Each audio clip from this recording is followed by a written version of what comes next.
नमस्कार, मेरा नाम निधि है। उम्र 28 साल, लेकिन जिस्म अब भी जवान और तपता हुआ। दिल की धड़कनें अब भी मचलती हैं, जैसे कोई छिपी आग हर पल धधकने को तैयार हो। गोरी रंगत, नर्म मुलायम बदन, जो अब भी किसी के एहसास को तरसता है। लंबा कद, सुडौल कमर और घने बाल, जो मेरी पीठ को छूकर अक्सर शरारत कर जाते हैं।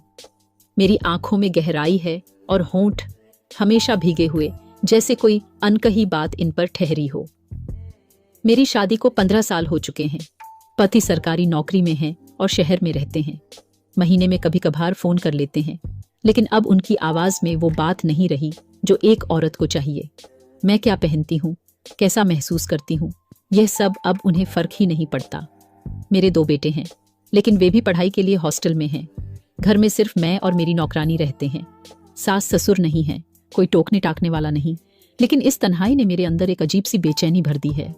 रात को करवटें बदलती हूँ, तकिए को भींच लेती हूँ, लेकिन प्यास वो कहाँ बुझती है।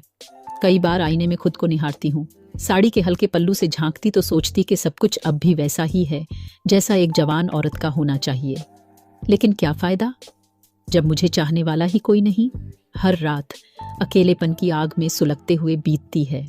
मैं करवटें बदलती हूँ, लेकिन कोई भी सा नहीं होता जो मेरी तड़प को कम कर सके। यह प्यास अब बेकाबू होती जा रही है। उस दिन दोपहर का वक्त था।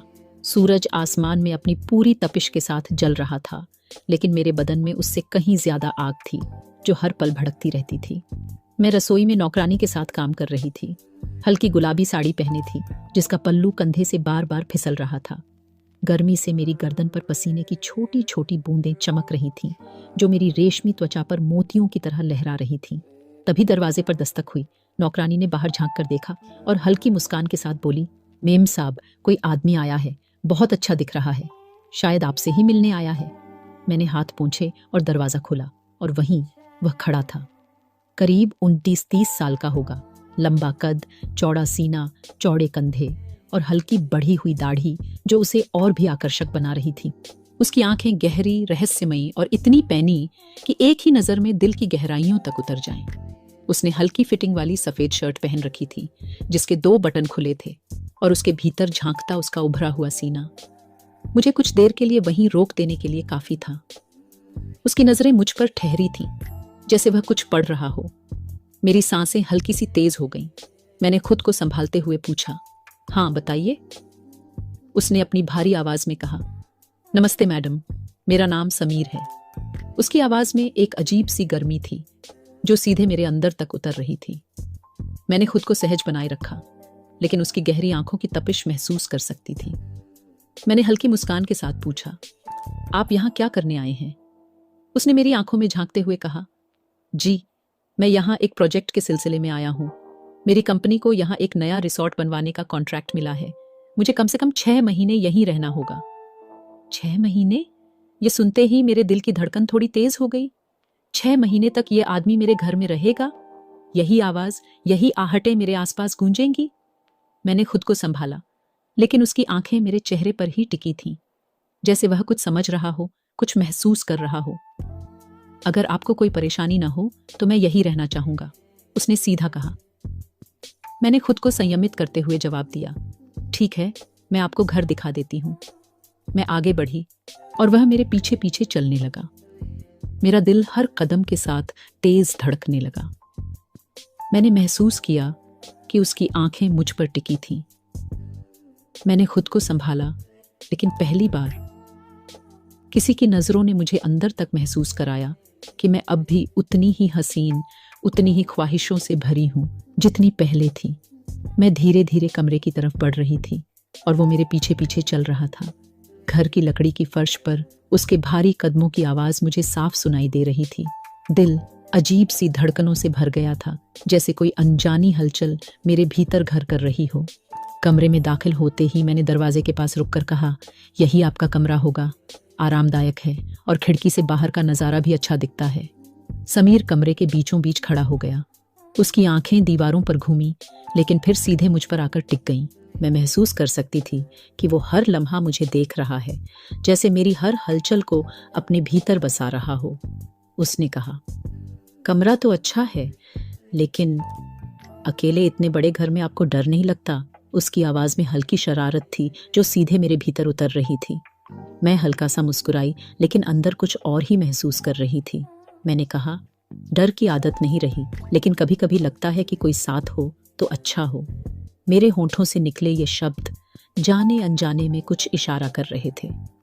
समीर की आंखों में हल्की चमक आई और उसने धीमी आवाज में कहा, फिर तो मेरा यहाँ रहना आपके लिए अच्छा ही रहेगा। मुझे नहीं पता कि ये उसकी बातें थीं, उसकी गहरी आवाज थी, लेकिन उस पल मुझे पहली बार किसी अजनबी के करीब होने का एहसास हुआ। अब समीर का सामान आ चुका था और उसने अपने कमरे में रहना शुरू कर दिया था, लेकिन उसकी मौजूदगी पूरे घर में महसूस हो रही थी।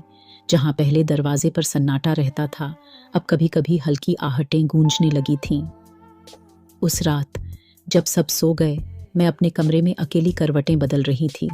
खिड़की से हल्की चांदनी कमरे में आ रही थी और मैं आईने के सामने खड़ी खुद को निहार रही थी। अचानक बाहर से हल्की आवाज आई। मैं चौकन्नी हो गई। शायद समीर अभी तक जाग रहा था। न जाने क्यों मेरे भीतर एक अजीब सा आकर्षण जाग उठा। मैंने धीरे से दरवाजे को हल्का सा खोला और बाहर झांक कर देखा। समीर अपने कमरे के बाहर खड़ा था।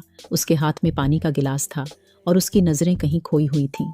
शायद उसने मेरी आहट सुन ली थी, क्योंकि अगले ही पल उसकी आंखें मेरी तरफ उठ गईं। हमारी नजरें टकराईं और कुछ देर तक कोई कुछ नहीं बोला, बस एक अजीब सी गर्मी हवाओं में तैर रही थी। मैंने खुद को संभालते हुए कहा, कुछ चाहिए आपको? समीर ने हल्की मुस्कान के साथ कहा, बस नींद नहीं आ रही थी, शायद जगह नहीं है।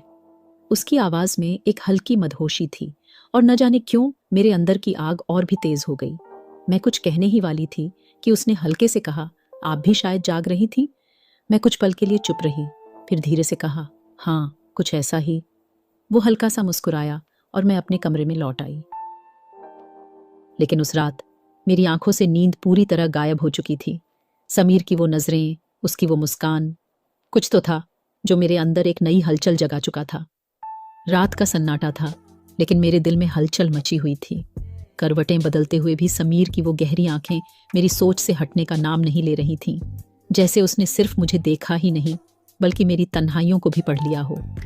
कमरे में हल्की रोशनी थी। मैंने पानी का गिलास उठाया, लेकिन मेरे हाथों की हल्की कंपन ने सब जाहिर कर दिया। साड़ी का पल्लू कंधे से ढलक गया था और मेरी धड़कनें बेकाबू होने लगी थीं। लेकिन ये सिर्फ मेरा एहसास नहीं था, शायद वो भी कुछ महसूस कर रहा था। सुबह की हल्की किरणें कमरे में आ रही थीं, लेकिन मेरी आंखें अब भी उनींदी थीं। रात ठीक से सो नहीं पाई थी। शरीर जैसे किसी अनकहे एहसास से भरा हुआ था। मैंने धीरे से दरवाजा खोला और बाहर आई। नौकरानी किचन में थी, लेकिन समीर अपने कमरे से बाहर आ चुका था। उसने हल्की फिटिंग वाली टी शर्ट पहन रखी थी, जिससे उसकी चौड़ी छाती और मजबूत बाजू उभर कर सामने आ रहे थे। पसीने की कुछ बूंदें उसके गले से नीचे बह रही थीं और न जाने क्यों मेरी नजरें उन पर टिक गईं। समीर ने हल्के से मुस्कुराते हुए कहा, गुड मॉर्निंग निधि जी। उसका मेरा नाम लेना, पहली बार ऐसा लगा जैसे कोई मुझे सच में देख रहा हो, महसूस कर रहा हो। मैं हल्के से मुस्कुराई और कहा, गुड मॉर्निंग, जल्दी उठ गए? उसने हल्का सा सिर झटका और कहा, आदत है, सुबह की ताजी हवा अच्छी लगती है। वैसे आप भी जल्दी उठ गईं? मैंने घबराहट छुपाते हुए कहा, हाँ, नींद वैसे भी ज्यादा नहीं आती। उसने गहरी नजरों से मुझे देखा, जैसे मेरी नींद न आने की असली वजह को जानता हो। कोई परेशानी है? उसने धीरे से पूछा। मैंने नजरें चुराई और कहा, नहीं, बस आदत सी हो गई है। उसने हल्की मुस्कान दी और कहा, अगर अकेलापन कभी ज्यादा महसूस हो तो मुझे बता सकती हैं। कभी कभी किसी से बातें करना भी अच्छा होता है। उसका यह कहना जैसे मेरे अंदर तक उतर गया। मैंने उसकी आंखों में देखा और पहली बार मेरे होंठों पर एक शरारती मुस्कान आई। शायद कभी जरूरत पड़े तो बता दूंगी, मैं कहकर आगे बढ़ गई, लेकिन मुझे उसकी नजरें अब भी महसूस हो रही थीं। रात हो चुकी थी और घर में हल्का सा अंधेरा था। समीर अपने कमरे में था, लेकिन उसकी मौजूदगी पूरे माहौल में घुली हुई थी। हर बार जब वो मेरे सामने आता, उसकी आंखों की गहराई मुझे और भी उलझा देती। मैंने अपने खुले बालों को हल्के से समेटा और आईने में खुद को देखा। मेरी सांसें हल्की तेज हो रही थीं और अचानक दरवाजे पर हल्की आहट हुई। दिल धड़क उठा। मैंने धीरे से दरवाजा खोला और समीर वहां खड़ा था। उसकी आंखों में कुछ था, एक बेचैनी, एक सवाल। उसने कहा, माफ कीजिएगा, मैंने डिस्टर्ब तो नहीं किया। उसकी आवाज धीमी थी लेकिन उसमें एक खिंचाव था। मैंने हल्की मुस्कान के साथ कहा, नहीं, कोई बात नहीं, कुछ चाहिए था। वो कुछ पल चुप रहा, फिर बोला, बस नींद नहीं आ रही थी, सोचा थोड़ा बाहर टहल लूं, लेकिन आपकी रोशनी देखी तो लगा आप भी जाग रही हैं। मेरे होठों पर हल्की मुस्कान थी। मैंने कहा, कभी कभी नींद जल्दी नहीं आती। उसने धीरे से कहा, शायद कभी कभी कोई वजह भी होती है। हमारी नजरें मिली और उस पल कुछ ऐसा था जो कहे बिना भी समझ आ रहा था। बिस मेरे सामने खड़ा था। उसकी आंखों में वही सवाल था जिसे मैं अब तक खुद से भी छुपा रही थी। रात के सन्नाटे में उसकी गहरी आवाज गूंजी, आप इतनी उदास और अकेली क्यों रहती हैं निधि जी? मैं कुछ पल के लिए चुप रही। उसकी आंखों की सच्चाई ने मेरे अंदर की सारी दीवारें तोड़ दी थीं। शायद पहली बार कोई ऐसा था जिसने मेरी मुस्कुराहट के पीछे छुपी उदासी को महसूस किया था। मैंने धीरे से कहा, अकेली हूं और शायद अब आदत हो गई है इस तन्हाई की। समीर ने गहरी नजरों से मेरी तरफ देखा। आदत या मजबूरी? उसका यह सवाल सीधे मेरे दिल तक उतर गया। मैंने हल्की सी हंसी के साथ कहा, शायद दोनों। जिंदगी कुछ ऐसी हो गई है कि अब इससे कोई शिकायत ही नहीं बची। शिकायत क्यों नहीं? समीर ने उत्सुकता से पूछा। आप इतनी खूबसूरत हैं, इतनी समझदार, और इस उम्र में भी कोई आसानी से आपसे नजरें नहीं हटा सकता, फिर भी आप अकेली क्यों? उसके शब्दों ने मुझे कहीं अंदर तक छू लिया। हल्की हवा के झोंके ने मेरे खुले बालों को छेड़ा, लेकिन समीर की बातें मेरे बदन को कहीं ज्यादा छू रही थीं। मैंने गहरी सांस ली और धीरे धीरे अपनी जिंदगी की सच्चाई उसके सामने खोलने लगी। मैंने कहा, मेरा पति शहर में सरकारी नौकरी करता है। शादी को 15 साल हो गए, लेकिन लगता है जैसे मैंने अपने रिश्ते में सिर्फ इंतजार ही किया है। इंतजार कि कभी वो मुझे वैसे देखेगा जैसे मैं उसे देखती हूँ, कभी वो मुझे वैसे छुएगा जैसे मैं चाहती हूँ। लेकिन अब तो लगता है मैंने खुद को ही भुला दिया है। समीर चुपचाप सुन रहा था। उसकी आंखों में एक गहरी समझदारी झलक रही थी। मैंने अपनी साड़ी का पल्लू थोड़ा ठीक किया और धीमी आवाज में कहा, पहले पहले प्यार था, या शायद मैं यही समझती थी, लेकिन फिर उसकी नौकरी, उसकी जिम्मेदारियां और फिर मेरी उपेक्षा। उपेक्षा? समीर ने थोड़ा और करीब आते हुए पूछा। मैंने उसकी तरफ देखा। हाँ, उपेक्षा एक औरत के रूप में मुझे कभी उसका पूरा साथ नहीं मिला।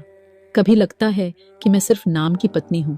शादी के पहले साल ही वो अपनी दुनिया में इतना व्यस्त हो गया कि मैं सिर्फ एक फर्ज बनकर रह गई। मेरी आवाज हल्की कांपने लगी थी। समीर अब भी ध्यान से मेरी हर बात सुन रहा था। मैंने हल्की मुस्कान के साथ कहा, मुझे याद नहीं आखिरी बार कब मैंने महसूस किया था कि मैं भी किसी के लिए खास हूं। कब किसी ने मुझे इस तरह देखा था जैसे मैं चाहती हूं। मैंने समीर की तरफ देखा। उसकी आंखों में सच्ची हमदर्दी थी। कोई भी और होता तो शायद मेरी बातों को मजाक समझ लेता, लेकिन समीर वह समझ रहा था कि मेरी बातों में सिर्फ तन्हाई नहीं, एक अधूरी प्यास भी छुपी हुई थी। तो फिर आप यूं ही जी रही हैं बिना किसी उम्मीद के? समीर ने धीमे से पूछा। मैंने हल्की हंसी के साथ कहा, उम्मीद अब तो वो भी नहीं बची। कुछ देर तक दोनों के बीच खामोशी थी। कमरे में सिर्फ हल्की हवा चल रही थी और इस हवा के साथ मेरे दिल के सारे राज भी बहने लगे थे। मैंने पहली बार किसी अजनबी से अपनी पूरी कहानी कह दी थी और अजीब बात यह थी कि इससे मुझे कोई पछतावा नहीं था।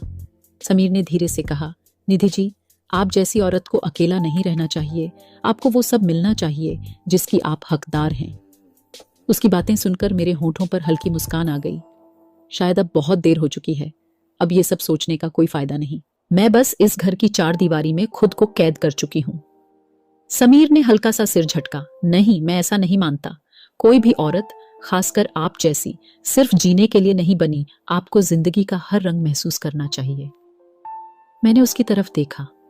उसकी आंखों में सच्चाई थी, एक भरोसा, एक ऐसा एहसास जो मुझे बहुत लंबे समय बाद किसी ने दिया था। मेरी आंखों में हल्की नमी थी, लेकिन दिल में कुछ और भी था, कुछ ऐसा जो अब तक सिर्फ एक ख्वाब था।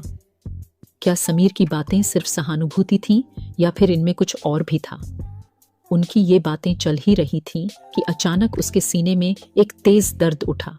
उसकी सांसें भारी होने लगीं, माथे पर पसीना आ गया। समीर, उसकी आवाज कांप रही थी। निधि जी, क्या हुआ आपको? समीर घबरा गया। उसने जल्दी से उसे थाम लिया।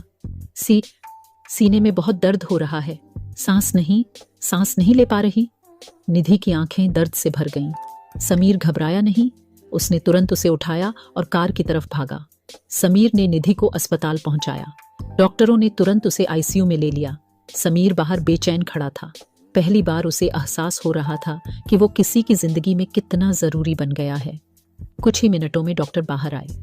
आपको लाने में देर हो जाती तो हम इन्हें बचा नहीं पाते। इन्हें हार्ट अटैक हुआ था। अब खतरा टल गया है, लेकिन इन्हें बहुत देखभाल की जरूरत होगी। समीर ने राहत की सांस ली, लेकिन उसका मन अभी भी बेचैन था। उसने तुरंत निधि के पति को फोन लगाया। हेलो, कौन? दूसरी तरफ से भारी आवाज आई।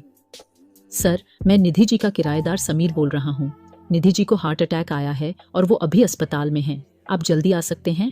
क्या? उधर से एक चीख सुनाई दी। मैं अभी आता हूँ, बस कुछ ही घंटों में पहुंच रहा हूँ। करीब 3 घंटे बाद निधि का पति अस्पताल पहुंच गया। उसने घबराए हुए डॉक्टर से पूछा, डॉक्टर साहब, मेरी पत्नी कैसी है?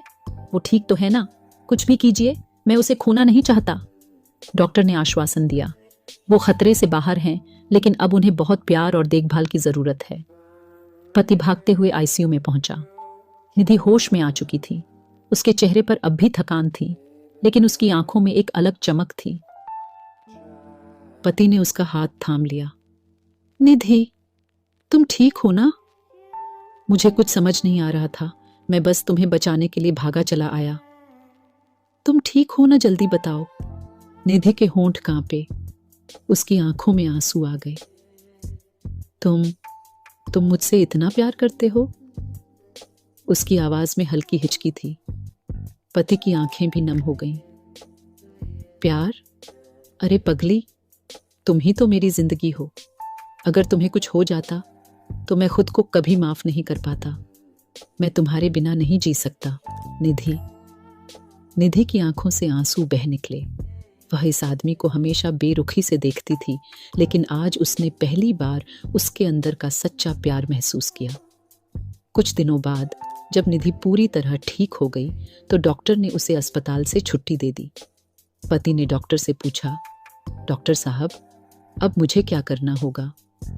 इनका बहुत ध्यान रखना होगा। इन्हें स्ट्रेस नहीं देना और हमेशा खुश रखना। पति ने निधि की तरफ देखा और हल्की मुस्कान के साथ कहा, अब से मैं सिर्फ तुम्हारे लिए जीऊंगा निधि। मैंने नौकरी छोड़ने का फैसला कर लिया है। अब मैं बस तुम्हारे पास रहूंगा, तुम्हारी देखभाल करूंगा, तुम्हारी हर छोटी बड़ी जरूरत पूरी करूंगा। अब मैं तुम्हें कभी अकेला नहीं छोड़ूंगा। निधि यह सुनकर फिर से रो पड़ी। उसी दिन समीर भी अपना सामान पैक कर चुका था। पति ने समीर को गले लगाते हुए कहा, अगर तुम उस दिन नहीं होते तो मेरी निधि को मैं खो देता। तुम्हारा बहुत बड़ा एहसान है मुझ पर। समीर ने मुस्कुराते हुए कहा, सच्चे प्यार को बचाने के लिए मैं कुछ भी कर सकता था। निधि जी को अब उनकी सबसे बड़ी ताकत मिल चुकी है, आपका प्यार। अब मुझे भी जाना चाहिए। निधि ने भी आंसू भरी आंखों से समीर को धन्यवाद दिया।